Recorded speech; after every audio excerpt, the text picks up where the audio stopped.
What's going on, everyone? So the Brooklyn Nets, they're a team that I've talked about very heavily because they're a team that's been mostly linked to the Lakers. Lakers have made trades with the Brooklyn Nets. Nic Claxton is probably the most likely center that the Lakers land. Question is just like, what will be the cost for Nic Claxton, right? Like, if you have to sell the farm to go get Nic Claxton, that's like, good luck to you type thing, right? But can you get Nic Claxton? There's a lot of people that believe that Lakers will be able to get Nic Claxton without having to give up your first and without having to give up Dalton Connect. I don't know if that'll be the case, but if you can, that'd be great, right? That, hey, if you could do Rui and Gabe Vincent and, 2 pick swaps to get that done, right? Which, to an extent, there is an argument, right, to be made of like, hey, we're taking on 65 plus million in long-term salary. I think it's like 68 million, right? We're taking that on. You get to clear the deck after this year and continue your path into total rebuild, total restructure. Like, that has value. 2, how many teams are lining up to trade Nic Claxton? If you want to keep him, right? But if you want to trade him, like, we're betting against ourselves here, right? Like, so we're not going to do that. And so I do think there are several factors that kind of go in, and we'll see how those develop. But I also think Brooklyn, and I've talked about it, like Brooklyn has several other needs. I mean, a Day'Ron Sharpe, Zaire Williamson. The problem with those is those would hard cap us because you'd have to work out a sign and trade, right? Now, if the Lakers kind of hard cap themselves, right? Like if they got, say a Zaire, Day'Ron, and, a Nic Claxton, would they be able to be like, hey, look what we got. Hey, just to let you know, we're hard capped. Bron, at that point, maybe take your full mid-level exception or free up, enough to get the full mid-level exception. We're already hard capped anyway. Might as well do it, right? And maybe now the Lakers can do that. Maybe that incentivizes LeBron if it's like, okay, if you did that, so I'm willing to do this type thing. I don't know, we'll see. But I look at Cameron Johnson. I look at Nic Claxton. Those 2 guys, literally, you could slot alongside LeBron, Austin Reeves, and Luka Doncic. Personally, I'd still prefer to either bring Austin Reeves off the bench or turn Austin Reeves into a 6th man, or trade him, right? I already said bring him off the bench, right? Bring Austin Reeves off the bench as a 6th man or trade him. I'd prefer one or the other, right? Because I worry, like, Cameron Johnson can defend, he can defend multiple positions, but he's not this, like, he's more of like a team defense of scheme guy, right? He's really good at like, okay, you need me here, I can do that, funnel guys, whatnot. Nic Claxton can pick it up. Nic Claxton is probably our best defender in that entire unit, right? I mean, I don't think it is. I think he is, right? He's a guy that can defend the rim, defend in space, all of that, right? Like, I definitely think those 2 alone. I mean, Cameron Johnson is a much better defender than Rui Hachimura is. But, he's not Jared Vanderbilt. He's not this like lockdown defender, but he's an insane shooter, right? That could make sense playing on ball, play off ball, all of it, right? So to me, like, a question is, and of course I want to hear your thoughts and opinions down in the comments, is does it make sense for the Lakers to just kind of go all in and go get Cameron Johnson and Nic Claxton, right? I do think that there is an argument to be made. Right. And I do think that's something that really makes sense. Cameron Johnson's contract is actually less this year than it would have been because Lakers were interested in trading for him at the trade deadline. His contract's actually less now, which is good. So he's going to be due $21 million this year, which he was $23 million last. But he's going to be due $21 million this year, and then he's going to have $23 million next. That's over the next 2 years, $44 million.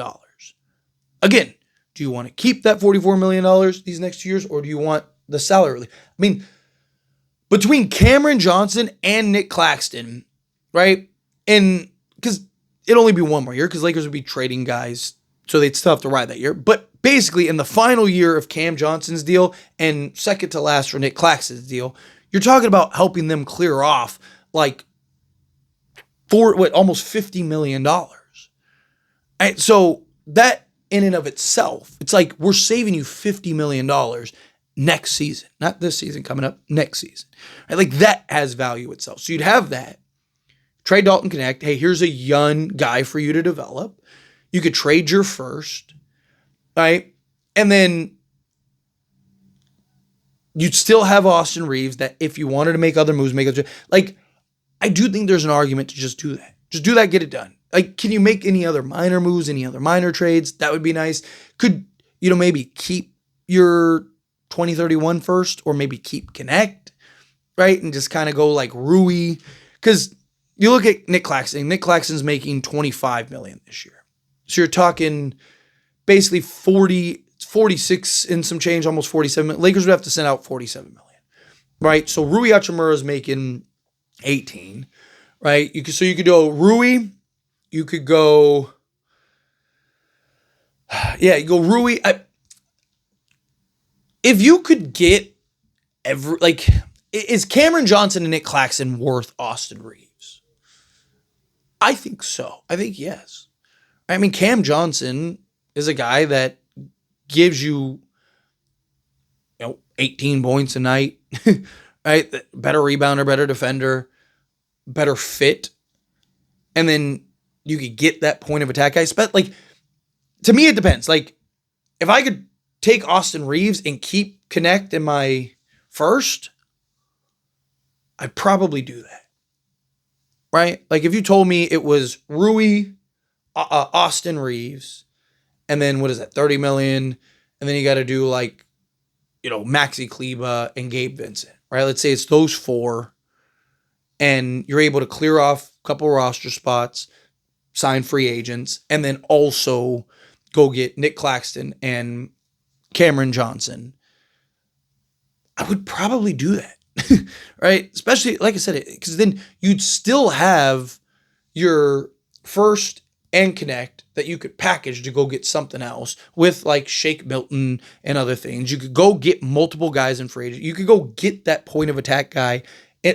Now, okay, if you did something like that, would you be able to then go to LeBron, right? Let's say you trade for Cam Johnson and Nic Claxton. You trade Austin Reeves, Rui, sell the farm.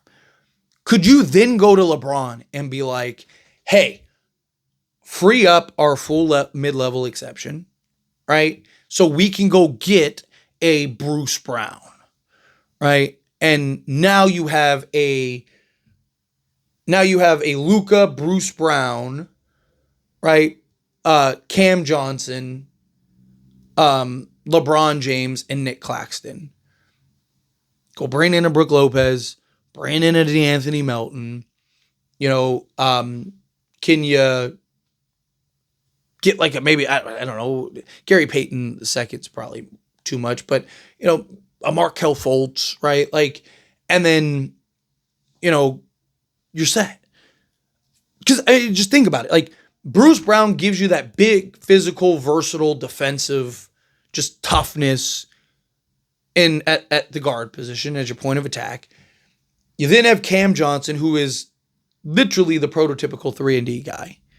Then you have LeBron James, who could defend out on the perimeter, and then you have Nic Claxton as your versatile defensive center, right? You have now the defense around Luka. You have now the shot making around Luka. You now have the lob threat around Luka, right? Could you maybe pull something like that off? That would be great. And then now I think you're a real contender. I think you have the depth. You've solved all your needs, right?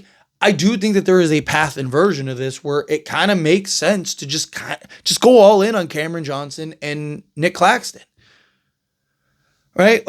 We know it.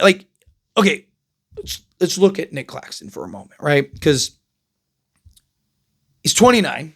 He won't be 30 till March, right? So he's on the right side of 30. This past season, he came off of 19 points, 4 rebounds, 3.5 assists. All right. So very comparable to, Austin Reeves numbers, right? Averaged 31.6 minutes per game, 13.1 field goal attempts. He shot 40% from three-point range on 7.2 attempts, right? So literally more than half of his attempts were from three-point range. He's a career 39% three-point shooter.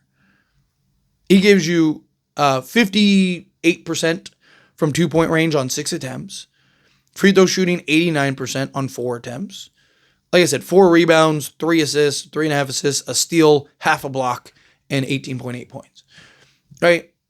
So you add that on top of Nic Claxton, who, again, gives you that he can defend in space, defend and protect the rim. He's 26 years old, right? And then if you can keep Austin Reeves, great. Keep Austin Reeves. And your one kind of argument would, so like the Nets have been trying to get a first for Cameron Johnson for like multiple firsts for years now, like since they traded for him. They've been trying to get 2 firsts for him, and they can't. Like teams aren't ponying up 2 firsts. Now they're trying to take the 19th pick and Cameron Johnson and move into the lottery, right? And teams, at least right now, teams aren't biting, right? So let's say you can get 1 first for Cameron Johnson. What can you get for Nic Claxton? I don't think, how many teams are ponying up a first for Nic Claxton? Because how many teams need him? Right? So realistically speaking, you're talking, maybe both or maybe each one's worth a first. Like Cam Johnson's coming off of a great season. But again, like he's 29 years old, right? He's not like, he's a guy that's best as like your 3rd, 4th option, right? Like he's not like Austin Reeves. There's questions of like when he's your 2nd option, he's averaging 28, 6, and 8, right? Like again, so Austin Reeves might be able to get you might be able to get Cam Johnson and Nic Claxton without having to trade anything, right? But those 2 alone, you probably have to trade Connect and a first. But then you have Austin Reeves that you could look to flip and trade, right? If you could turn Austin Reeves into like a Herb Jones or something like that, oh my God. I'd probably do that. Like you probably have to get some assets in that deal too. But like, just imagine Luka, Herb, Cam, LeBron, and Nic Claxton.